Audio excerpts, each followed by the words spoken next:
Gorgeous souls. I tell you the story of how I got into this mess to begin with. Now, this is primarily for my brothers, the ones who are doing the work, the ones who recognize the patterns within themselves and are working on themselves. And they see the internal and they stopped looking at the external.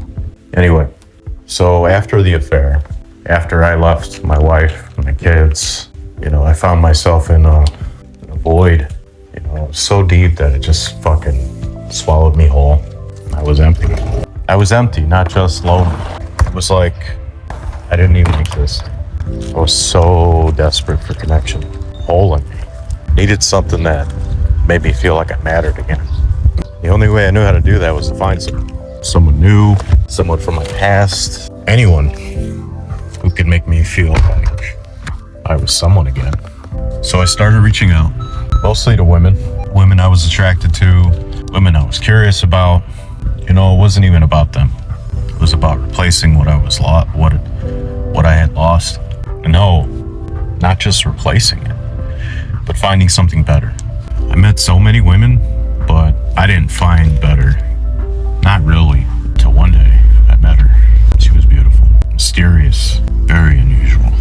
And she had this energy that pulled me in really fast.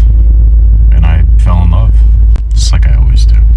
But the more I got to know her, the more broken I saw she was. It was in that brokenness that I felt something familiar, something that made me feel needed. She was in an abusive marriage, stuck with a narcissist, and she wanted to be saved. And I wanted to be the savior. So I stepped in, chased off her husband, moved in to protect her, the kids, and I did. I became everything to her. Her protector, her lawyer. Hell, she even wanted me to be her power of attorney. I even wrote up a protective order for her 10-year-old daughter. And yet, somehow, I was the one disappearing. At first, I thought I was saving her. But what I didn't see was the unspoken agreement between us. Me losing myself was the price of her feeling loved. And every day I woke up wanting to escape. I was living for her and I knew it. Doing everything to make her happy. Sacrificing my own life in the process. Started looking forward to work because at least there I had a reason to leave the house. Besides the gym. And my need to break free got louder and louder. And even though I suffered quietly, the tension built. Until I couldn't do it anymore and I finally left. And when I did, I felt right back into the same fucking pit I started in. And I met another woman right after. Because that's what I do, right? But she rejected me. And it was that rejection. I saw myself, my own incongruence. It's what I needed.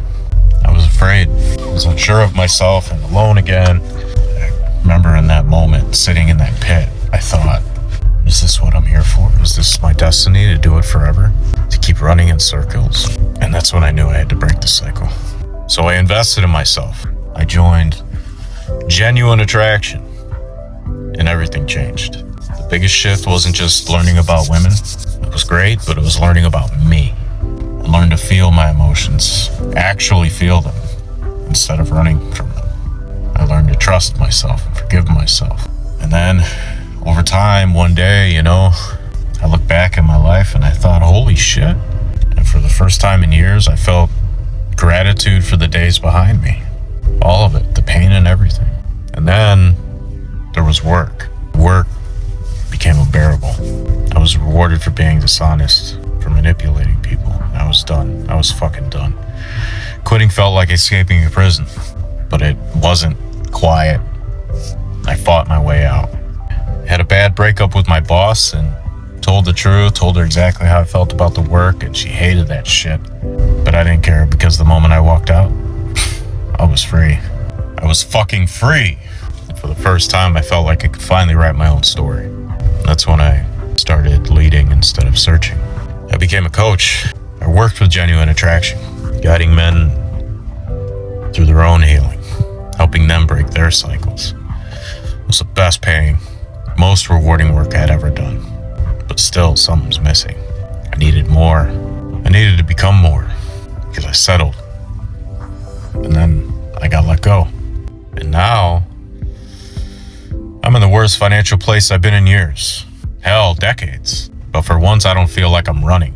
I feel rooted and clear. Because now I remember the work I was always meant to do. I was always here to do this. And it took that non-busy, non-distraction to figure that out.